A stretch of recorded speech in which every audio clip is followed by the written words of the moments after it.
آله وصحبه أجمعين أما بعد أعوذ بالله من الشيطان الرجيم بسم الله الرحمن الرحيم وسارعوا إلى مغفرة من ربكم وجنة عرضها السماوات والأرض أعدت للمتقين. متقیوں کی کیا کیا صفتیں ہیں، اس سلسلے میں سورہ آل عمران کی آیت نمبر 133 اللہ رب العالمین نے یہاں پر 2-3 آیتوں میں متقیوں کی الگ الگ صفتیں بیان کی. اللہ تعالیٰ فرماتا ہے وَسَارِعُوا إِلَى مَغْفِرَةٍ مِّن رَّبِّكُمْ وَجَنَّةٍ عَرْضُهَا السَّمَاوَاتُ وَالْأَرْضُ، اور جلدی کرو، جلدی پہنچو اللہ رب العالمین کی مغفرت اور اس کی جنت تک. وہ جنت جس کی وسعت اور جس کی چوڑائی زمین اور آسمان کے برابر ہے. اعدت للمتقین، اور وہ جنت تیار کی گئی ہے متقیوں کے لیے. کون سے متقی؟ ان کی پہلی صفت اللہ تعالیٰ نے یہ بیان فرمائی الذین ينفقون فی السراء والضراء. متقی وہ جو کہ خرچ کرتے ہیں، چاہے وہ خوشحالی میں ہوں چاہے وہ تنگ دستی میں. حالات کیسے بھی ہیں، کبھی ان کے پاس ہوگا کبھی ان کے پاس نہیں ہوگا، کبھی زیادہ ہوگا کبھی کم ہوگا، کبھی کنڈیشن اچھی ہوگی کبھی خراب ہوگی، لیکن ان سے جتنا ہو سکتا ہے وہ اللہ رب العالمین کی راہ میں خرچ کرتے ہیں. اللہ رب العالمین کے یہاں اس چیز کی ویلیو نہیں ہے کہ آپ کتنا خرچ کر رہے ہیں. اللہ رب العالمین کے یہاں ویلیو اس چیز کی ہے کہ آپ کس حالت میں خرچ کر رہے ہیں. کوئی ایک انسان اگر 100 روپیہ اللہ رب العالمین کی راہ میں دے رہا ہے، دوسرا آدمی اگر 10 روپیہ دے رہا ہے، ہو سکتا ہے اس کا وہ 10 روپیہ 100 پر بھاری پڑ جائے، اس لیے کہ جو 100 خرچ کر رہا ہے اس کے پاس لاکھوں روپے ہیں، وہ لاکھوں میں سے 100 دے رہا ہے، اور جو 10 روپیہ دے رہا ہے اس کے پاس صرف 100 روپیہ ہے، اس میں سے وہ 10 دے رہا ہے.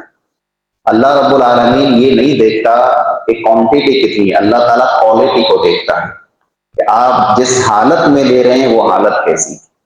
اللہ تعالیٰ فرماتا ہے جو خوشی کی حالت میں بھی خرچ کرتے ہیں، جو غم کی حالت میں بھی خرچ کرتے ہیں، ان کے پاس ہو تب بھی خرچ کرتے ہیں، ان کے پاس نہ ہو تب بھی خرچ کرتے ہیں. اگر آپ کے پاس پیسہ نہیں ہے تو ضروری نہیں کہ آپ پیسہ خرچ کریں، آپ کے پاس جو دوسری صلاحیت ہے وہ صلاحیت آپ خرچ کریں. مثال کے طور پر یہ اللہ کا گھر ہے، مسجد ہے، اس میں آپ کے پاس پیسہ نہیں ہے کہ آپ اس اللہ کے گھر میں دے سکیں گے، تعاون کر سکیں، تو آپ کے پاس یہ طاقت تو ہے کہ اس مسجد کی آپ صفائی کر سکیں، اس مسجد کو آپ صاف ستھرا رکھ سکیں، یا کسی بھولے بھٹکے انسان کو آپ راہ دکھا دیں، یہ بھی صدقہ ہے. راستے سے تکلیف دہ چیز کو ہٹا دیں، یہ بھی صدقہ ہے. کسی کو بلائی کا حکم دے دیں، یہ بھی صدقہ ہے. کسی کو برائی سے روک دیں، یہ بھی صدقہ ہے. جس حال میں آپ سے ہو سکے آپ اللہ رب العالمین کی راہ میں خرچ کیجیے. پہلی صفت یہ بیان فرمائی. دوسری صفت والقاظمین الغیظ، یہ صفت بہت اہم ہے، یہ ہمیں اپنے اندر پیدا کرنی چاہیے. غصے کو پی جاتے ہیں، غصے کو پی جاتے ہیں. غصہ پینا یہ ایک مومن کی، ایک متقی کی علامت اور نشان.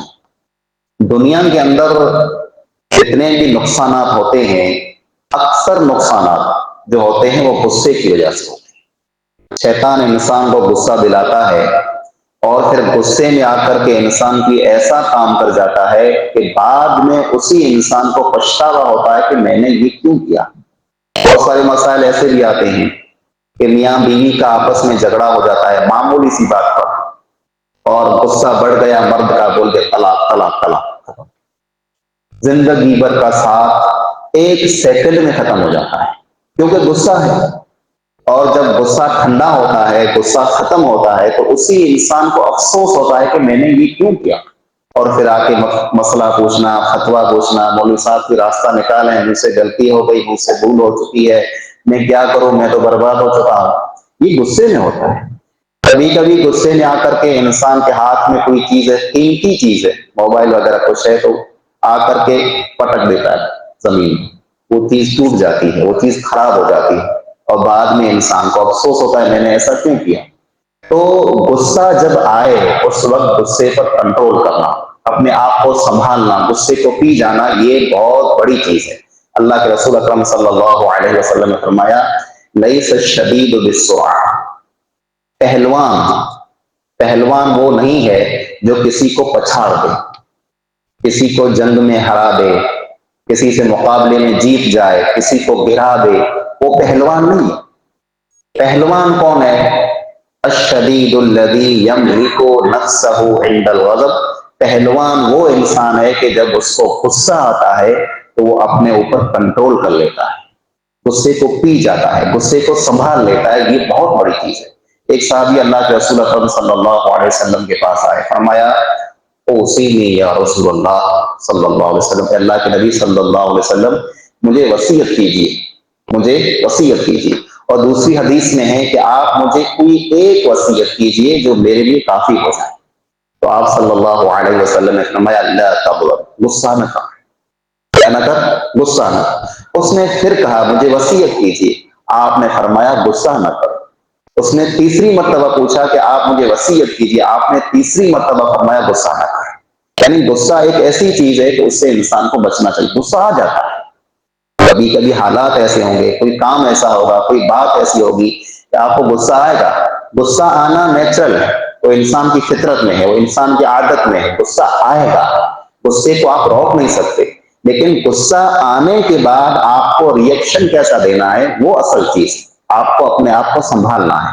نبی اکرم صلی اللہ علیہ وسلم نے اسی لیے فرمایا کہ شیطان جو ہے وہ آگ سے پیدا کیا گیا ہے، اس سے آگ سے، وہ تم کو غصہ دلاتا ہے۔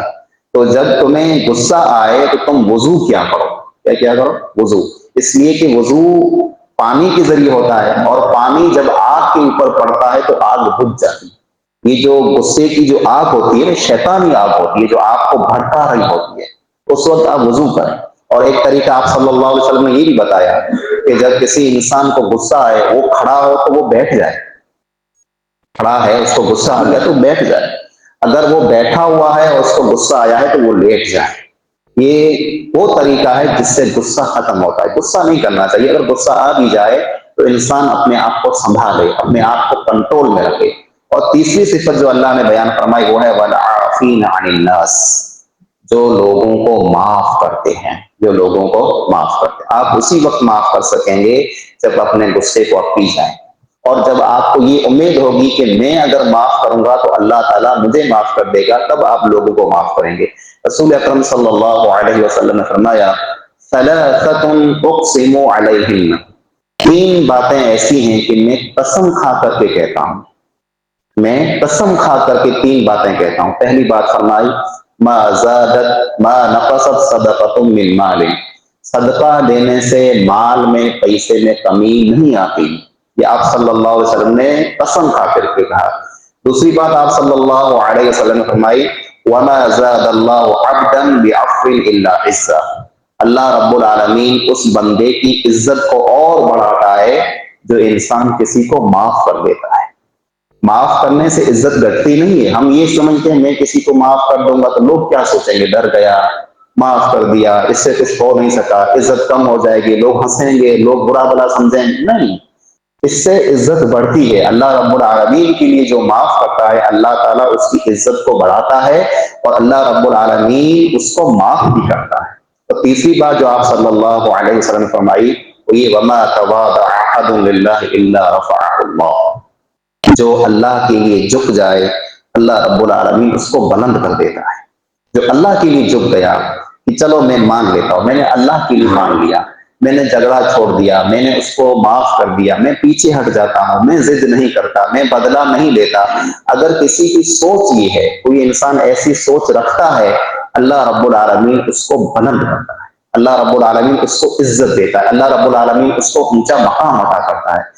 یہ تین صفتیں متقیوں کی اللہ نے بیان فرمائی کہ کسی بھی حال میں ہو خرچ کرتے ہیں، غصے کو پی جاتے ہیں، اور لوگوں کو معاف کرتے ہیں۔ واللہ یحب المحسنین، اور ایسے نیک لوگوں کو اللہ رب العالمین پسند کرتا ہے، ایسے لوگوں سے اللہ رب العالمین محبت کرتا ہے۔